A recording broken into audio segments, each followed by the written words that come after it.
société civile à prendre part à la concertation que l'exécutif devrait avoir avec la société civile. Pourquoi c'est refus?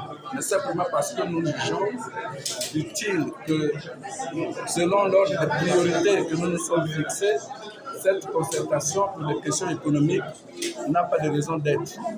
Parce que simplement, aujourd'hui, nous parlons de la transparence électorale, donc de la modification des outils qui concourent à permettre dans notre pays des élections, si vous voulez, de consultation électorale à issue apaisée. Or, si on ne parle pas de la transparence électorale, on ne peut pas parler d'élections à issue apaisée. Parce que ce qui fait que le monde, que les gens se soulèvent, c'est le non-respect des résultats sortis des urnes. Or, ce qui se passe actuellement concourt bel et bien à atteindre les mêmes objectifs parce que les mêmes causes produisant les mêmes effets, on ne peut pas prétendre aller aux élections avec les mêmes instruments qui ont conduit à ce que la sortie de celles qui ont eu lieu en 2016 puisse se terminer par une crise qui perdure jusqu'aujourd'hui et prétendre que les prochaines puissent se terminer par un climat apaisé. Donc aujourd'hui, ce que vous devez retenir, c'est que nous disons non à cette mascarade, non à ce qui se fait, non au report des élections. Parce que ce qui se fait, c'est quoi?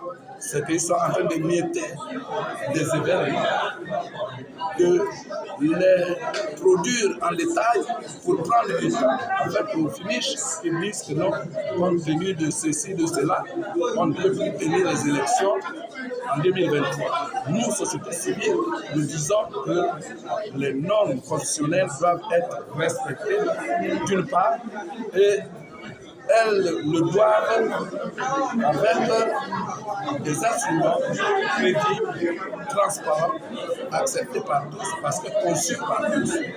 Donc, la tendance aujourd'hui, c'est que la société civile est toujours reléguée en arrière-plan, peut-être parce que nous ne partageons pas justement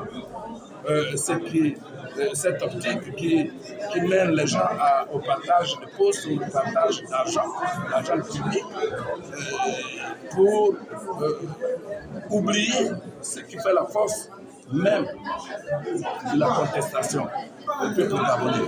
Parce que le peuple gabonais conteste ce qui se fait aujourd'hui. Donc voilà un peu ce que je peux vous dire. Comme vous l'avez vu vous-même, vous avez entendu des questions.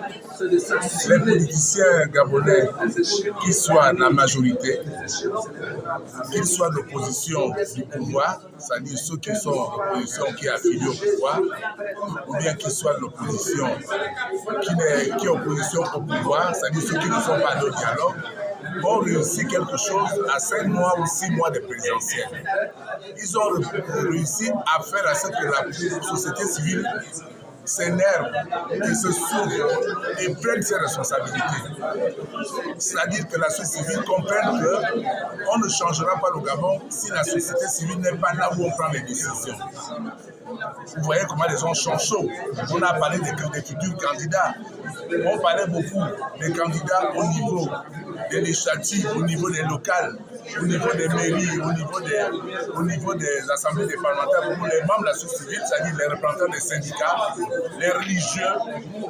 Et on a déjà dit plusieurs fois qu'avant l'indépendance, les religieux étaient à l'Assemblée territoriale qui était l'Assemblée nationale, que les chômeurs et tous les cultivateurs, tout le monde était au Parlement représenté pour défendre les intérêts. Donc, on avait du mal à faire passer ce discours au niveau de la société civile qui disait non, laissons les politiques, on va donner notre avis. Mais aujourd'hui, je crois qu'ils vont plus laisser les politiques donner leur avis seuls, ils ont décidé seuls. Ils vont maintenant, comme avant l'indépendance, être là où on prend les décisions. Donc, je crois qu'ils nous ont donné cet avantage. Moi, j'ai dit depuis longtemps que la société civile, tous les Gabonais doivent faire la politique, parce que s'ils ne font pas la politique, comme on dit, la politique va les faire. Je crois que, et la venue de Macron est encore venue renforcer ce sentiment de dire, ben, écoutez, on va voir ce qu'on va voir en 2023. Ce qu'on espère, c'est que le président de la République ne va pas prendre le risque de reporter les élections, de demander qu'on reporte, parce qu'apparemment, on a l'impression qu'ils ne sont pas prêts, que le président n'est pas prêt, et le PDG n'est pas prêt, et les opposants du pouvoir qui sont avec eux ne sont pas prêts. Nous, on dit, on va être prêts parce qu'on se prépare déjà depuis plus d'1 an pour aller aux élections sur les législatives. Donc voilà le message, tout ce que j'avais dit. Donc, ce n'est que partie remise, puisque samedi prochain, si nous n'avons pas encore un problème de courant comme aujourd'hui, on va déployer notre arsenal pour qu'on soit prêt, pour qu'on montre aux politiques qu'ils ne peuvent plus décider au Gabon à partir de 2023 sans la société civile. Rien n'est prêt pour une élection avec transparence. Il est important de dire qu'il y a eu une concertation politique à laquelle la société civile à laquelle j'appartiens n'a pas été conviée. Je suis la première candidate déclarée à la prochaine élection présidentielle indépendante issue de la société civile. Je n'y étais pas. Pourquoi? Parce que je ne suis pas des leurs. J'appelle à une rupture, ce qui n'est pas le cas au sein des rencontres à laquelle j'assiste étant invitée. Je suis pour la rupture parce qu'il s'agit d'un système. Il ne s'agit pas d'alternance ou de changement. Tous ceux qui parlent de changement et d'alternance veulent la pérennité de ce système. Il faut un renouvellement dans tout. Ça inclut cette société civile qui est là, qui a servi le premier président de la République décédé et l'actuel. Il faut un renouvellement dans tout, il faut une prise de conscience. On ne peut pas dire qu'une élection à un tour où le Parlement, les sénateurs, les députés vont s'exprimer, vont voter, et nous, la population à laquelle j'appartiens en tant que société civile, on n'aura pas de vote. C'est un recul, il ne s'agit pas d'une démocratie. Il est important de dire que le fichier électoral ne sera jamais vidangé. Nos parents, amis et connaissances, on votera notre place. Il faut qu'il y ait une élection sans contestation. Je suis pour une transition. Le Gabon, mon pays, a besoin d'une transition. Il faut qu'on se parle. Il faut que même la diaspora qui ne peut pas mettre les pieds au Gabon parce qu'ils ne sont pas d'accord avec ce système puisse rentrer. Tous les détenus d'opinion doivent être libérés. Je le dis chaque jour. Un détenu qui est souffrant, qui est dans un état critique, quand on est détenu, on a des droits. J'appelle à la libération de tous les détenus d'opinion. Il ne peut pas y avoir d'élection en 2023. Rien n'est prêt.